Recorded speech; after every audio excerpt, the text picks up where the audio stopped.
Somo ambalo tunataka tukajifunze muda huu linasema mchungaji, nataka kuokoka.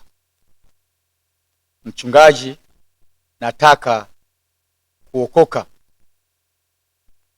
Miaka kama 2.5 iliyopita, nikiwa nimekaa nyumbani, nikaona simu yangu imeita, na ile simu nilipoipokea, akajitambulisha kijana mmoja kwamba yuko Tegeta hapa Dar es Salaam.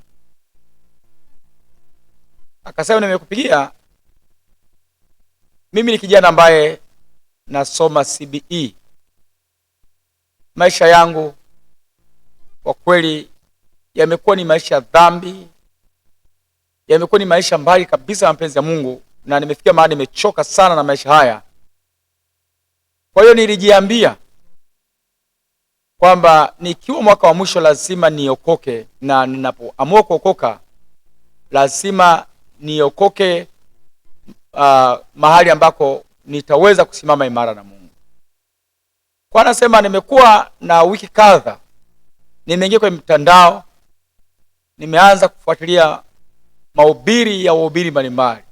Nimechukua muda mrefu sana, lakini mwisho wa siku kwa kweli moyo wangu umevutwa kabisa kukupigia simu.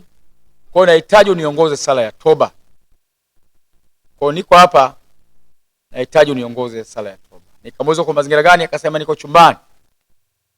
Nikamwambia piga magoti, nikamuongoza sala ya toba. Tangu siku hiyo kijana huyu maisha yake yakabadilishwa kabisa, na tangu hapo amenena imani, na mpaka ninavyozungumza tuko naye kanisani.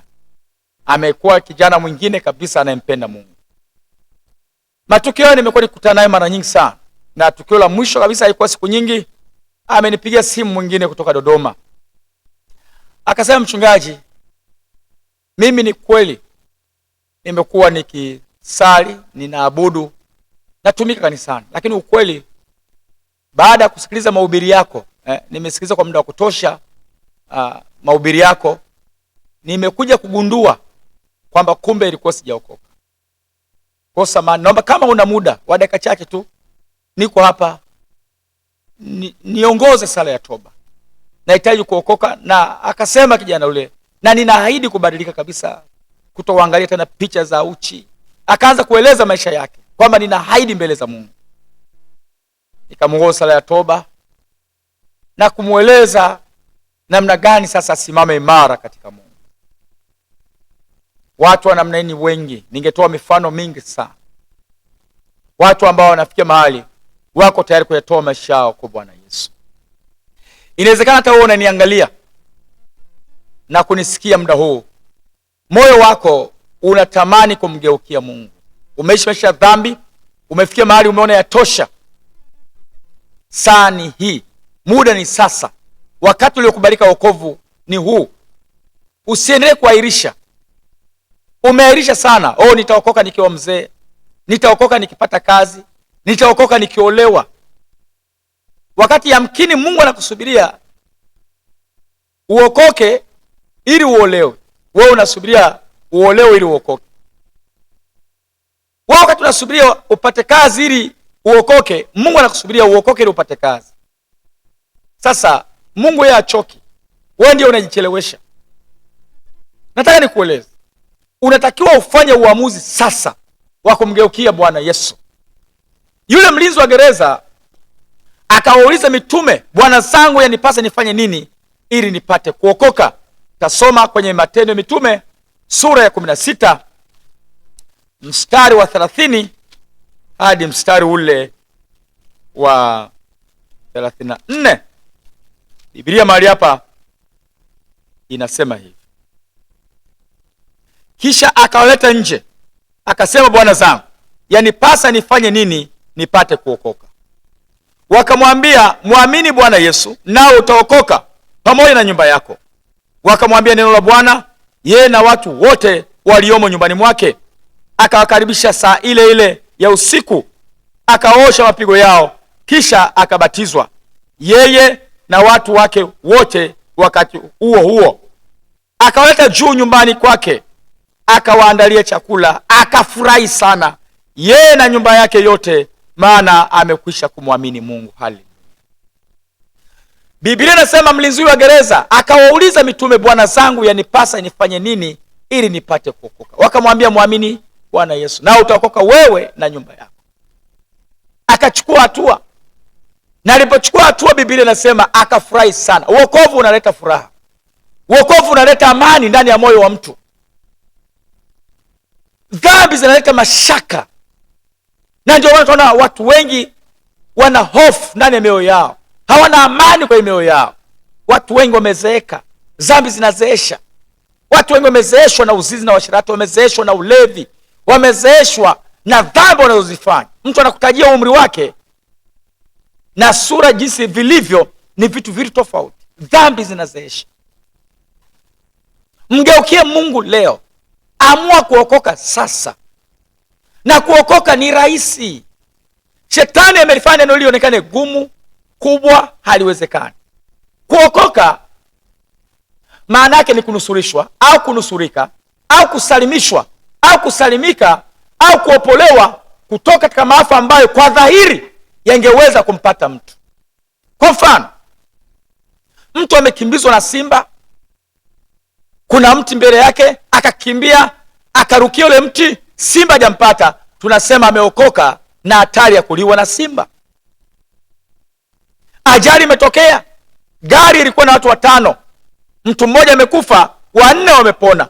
Wale 4 waliopona tunasema wameokoka na kifo, wameokoka na ajali, wamesalimika, wamesalimishwa, wameopolewa na mauti. Wangeweza kufa, maana mwenzao mmoja amekufa. Kwa kuokolewa ni kunusurishwa au kusalimishwa kutoka katika maafa ambayo yangeweza kumpata mtu kiroho.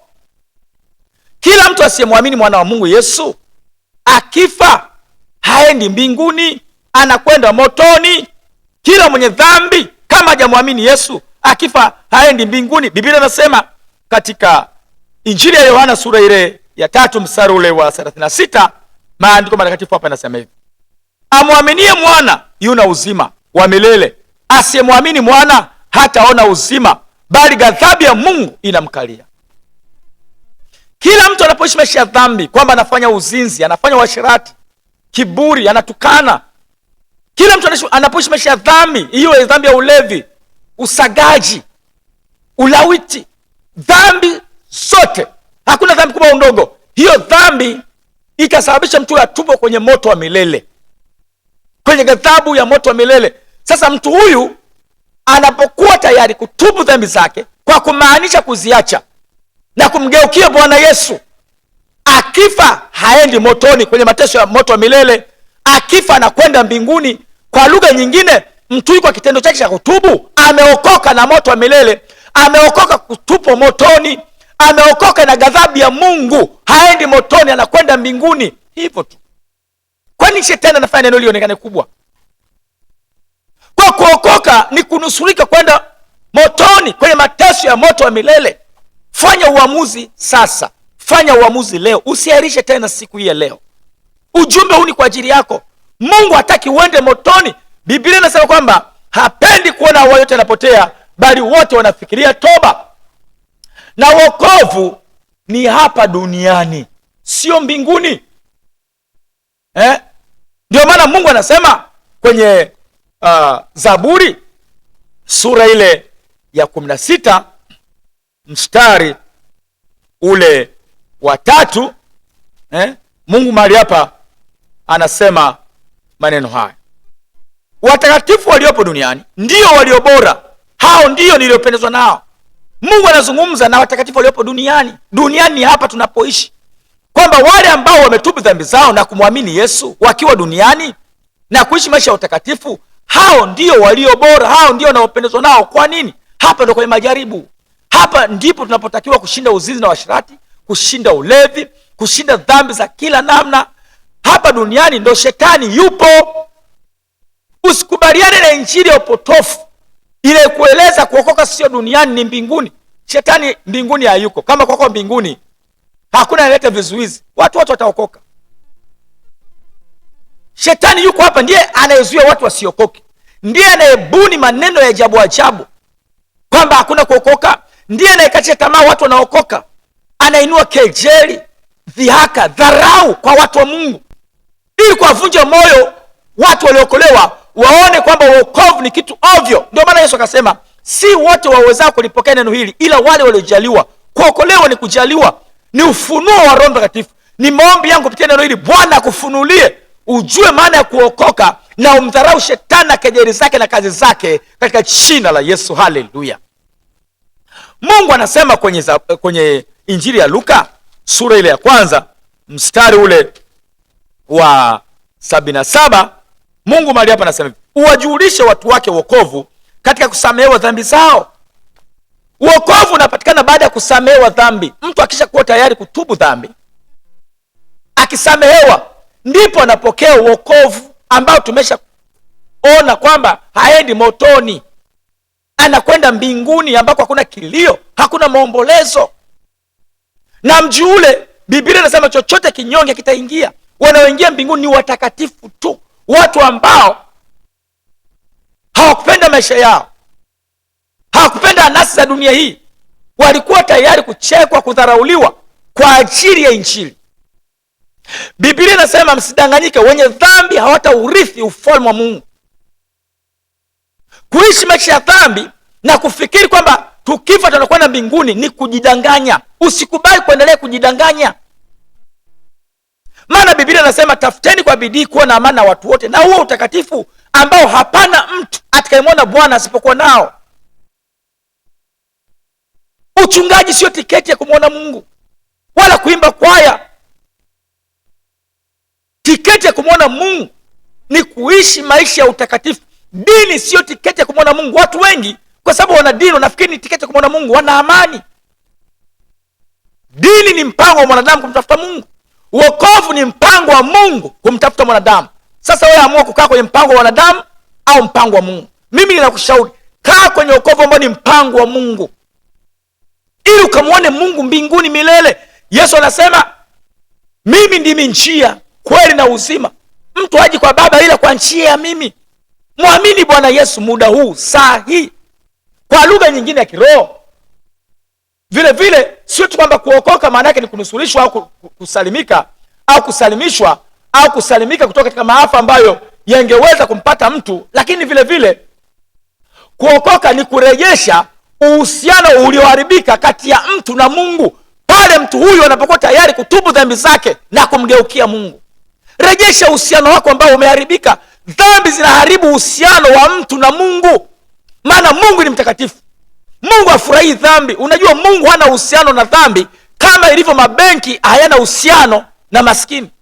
Sio kama Mungu anachukia wenye dhambi. Mungu anachukia dhambi, hapendi dhambi. Unapoishi maisha ya dhambi, maisha ya dhambi yanaharibu uhusiano wako na Mungu. Biblia inasema kwenye Isaya sura ile ya 59 mstari ule wa kwanza hadi mstari wa pili, maandiko matakatifu hapa inasema hivi: tazama, mkono wa Bwana haukupunguka hata usiweze kuokoa, wala sikio lake si zito hata lisiweze kusikia, lakini maovu yenu yamewafarikisha ninyi na Mungu wenu, na dhambi zenu zimeuficha uso wake, msiuone hata atakusikia. Unaona madhara ya dhambi? Dhambi zinatufarikisha, zinatutenganisha sisi na Mungu. Dhambi zinauficha uso wa Mungu, asisikie maombi yetu, asisikie sala zetu. Rejesha uhusiano wako na Mungu leo kwa kuwa tayari kutubu, kwa kuwa tayari kuacha dhambi. Dhambi hazina faida yoyote. Dhambi zimeharibu ndoa za watu, dhambi zimeharibu kazi za watu, dhambi zimeharibu huduma za watu, dhambi zimeharibu hatima za watu. Kwa nini uruhusu dhambi iharibu hatima yako? Ukitubu dhambi ukamgeukia Yesu, moyo wako utakuwa na amani, moyo wako utakuwa na furaha, moyo wako utapokea tumaini jipya mbele za Mungu. Amua sasa kutubu, mgeukie Yesu sasa, hahesabu maovu, maana Bwana angehesabu maovu, nani angesimama mbele zake? Kijana huyu akanipigia simu akasema, mchungaji, nataka kuokoka. Na wewe Leo kwa nini usiamue sasa? Amua sasa. Ujumbe umekufikia mahali uliko, na ujumbe huu Mungu amenituma kwako. Anataka kusamehe, hataki ukifa uende motoni, anataka akakae na wewe mbinguni milele na milele. Maana moto wa milele hakuwekewa mwanadamu. Moto wa milele ni kwa ajili ya Ibilisi na malaika zake. Mwanadamu atakwenda motoni kwa sababu ya kukataa kweli hii, kwa sababu ya kukataa kukaa kwenye mapenzi ya Mungu. Kuokoka ni kubadilishwa, ni kugeuka. Hebu geuka leo. Na tunapozungumzia wokovu, wokovu vile vile haina maana ya kuombewa magonjwa, Maana mtu mwingine anafikiri kuokoka ni kuponywa magonjwa au kutolewa pepo. Hapana. Kuokoka ni kusamehewa dhambi. Hayo mengine ni ziada. Yesu anasema utafuteni kwanza ufalme wa Mungu na haki yake, na hayo mengine mtazidishiwa. Unaweza kama uliponywa kwa maombi, ulitolewa pepo kwa maombi, lakini hujaokolewa. Kuokolewa ni kusamehewa dhambi, ni kugeuzwa tabia zetu, mioyo yetu, kugeuzwa mwelekeo wetu na kumgeukia Mungu aliye hai. Shetani hataki watu waokoke. Shetani hataki watu wasimame na Mungu. Ndiye analeta vizuizi, ndiye analeta ushawishi hata kwenye ufahamu wako, ndiye anayekupa kuahirisha muda wote. Uwanja wa mapambano wa shetani ni akili ya mtu. Mshinde shetani, fanya uamuzi. Kuokoka ni kuamua kufanya uamuzi wa ujasiri, uamuzi wenye nguvu. Ni moja maamuzi bora ambayo mwanadamu amewahi kuyafanya kwenye maisha yake, anapoamua kuokoka na kumgeukia Mungu. Lazima uwe na moyo shujaa, moyo wa hodari, kwamba dhambi yatosha, nataka niokoke sasa, nataka nimgeukie Mungu sasa, abadilishe maisha yangu, abadilishe mwenendo wangu. Mgeukie Mungu sasa. Inawezekana umekuwa ukiimba kwaya, umekuwa ukihubiri, ni kiongozi kanisani, lakini maisha yako hayajabadilishwa. Unafanya dhambi kwa siri. Nataka nikueleze, unatakiwa ubadilike. Unatakiwa utubu dhambi zako muda huu, saa hii, umgeukie Mungu aliye hai. Nikana kwa Mungu anasihi kupitia kinywa cha mtumishi wake. Bwana anasema na wewe, kubali sasa. Anasema mkikubali na kutii mtakula mema ya nchi, bali mkikataa na kuasi mtaangamizwa kwa upanga. Kwa nini ukatae maonyo ya Bwana kumpokea Yesu ili uangamizwe? Mpokee Yesu sasa, ili abadilishe maisha yako, abadilishe moyo wako, akugeuze. Amesamea wengi waliokuwa wakorofi, waliokuwa mbali na mapenzi ya Mungu. Sauli aliyekuwa muuaji, Mungu amemsamehe na kumfanya kwa mtumishi wake. Rahabu aliyekuwa kahaba, Mungu amemsamehe na kumfanya kwa mtumishi wake. Kwa nini wewe ujikatae na kuona dhambi zako ni nyingi na kuanza kuwaza kwamba kweli mimi nitasamehewa, kweli mimi Mungu atanirehemu? Mungu amejaa rehema na msamaha, amesamehe wengi. Leo ni zamu yako, muda huu ni zamu yako, saa hii ni zamu yako. Si muda wa kuahirisha tena, ni muda wa kufanya uamuzi sasa. Na unapoamua kuokoka, sio kutubu kwa maana ya kupunguza dhambi. Ni swala kutubu dhambi zote kwa kumaanisha kuziacha na kumfanya Yesu kwa Bwana na Mwokozi wa maisha yako. Je, uko tayari? Najua uko tayari. Sema maneno haya nyuma yangu kwa kumaanisha, kwa imani. Sema maneno haya nyuma yangu. Wewe sema kutoka kwa kilindi cha moyo wako. Sema, Bwana Yesu, asante kwa neno lako. Kwa neno hili nimejitambua kwamba mimi ni mwenye dhambi kwa kuzaliwa na kutenda. Naomba Bwana Yesu unisamehe, maana nakuja mbele zako, natubu dhambi zangu zote kwa kumaanisha kuziacha. Natubu sasa uovu wa kila namna, natubu masengenyo, natubu uzinzi, natubu kiburi, natubu dhambi zote kwa kumaanisha. Naomba unisamehe na unigeuze moyo wangu, maisha yangu ya kuelekea wewe. Unifanye kuwa wako kuanzia sasa. Asante Bwana Yesu, ninaamini umenisamehe na umelifuta jina langu kwenye vitabu vya hukumu na kuliandika kwenye kitabu cha uzima kuanzia sasa, katika jina la Yesu, amen. Nenda kuomba kwa ajili yako. Baba, asante kwa sababu ya neno lako lilojaa nguvu, rehema na msamaha. Neno limesamehe wengi, hata mtu huyu muda huu amesamehewa kabisa. Baba, niseme nini? Na kusi sasa kwa jina la Yesu ukaachilia amani kwenye moyo wake, ukaachilia upendo na furaha isiyo ya kawaida. Bwana, ukamlinde kinyume na yule muovu, ukamfanya kuwa imara wakati wote, akasimame katika neema yako usiku na mchana. Mpe kutembea katika nguvu na uweza wako, usimpuke kwa neno wala kwa tendo. Baba, asante kwa sababu ni Mungu ambaye utaendelea kumlinda na kumpigania kwa utukufu wako, katika jina la Yesu, amen. Mungu akubariki sana. Amini, umesamehewa dhambi, umeokolewa sasa. Na mimi niliongoza sala kama hii. Baada ya kuongoza sala kama hii, nikasamehewa na kuanza maisha yangu yalibadilishwa kabisa. Hata wewe amini hivyo, kwamba maisha yako yamebadilishwa kabisa na Bwana Yesu mwenyewe. Na mbele ya malaika wa Mungu, Biblia inasema kuna furaha kwa ajili ya mwenye dhambi mmoja atubuye. Kwa ajili yako malaika wamefurahi na kushangilia. La muhimu sasa, ili udumu katika imani ya wokovu, kaa kwenye kweli ya neno la Mungu, kaa kwenye mafundisho. Tafuta madhabahu ambayo inamhubiri Yesu, inahubiri wokovu.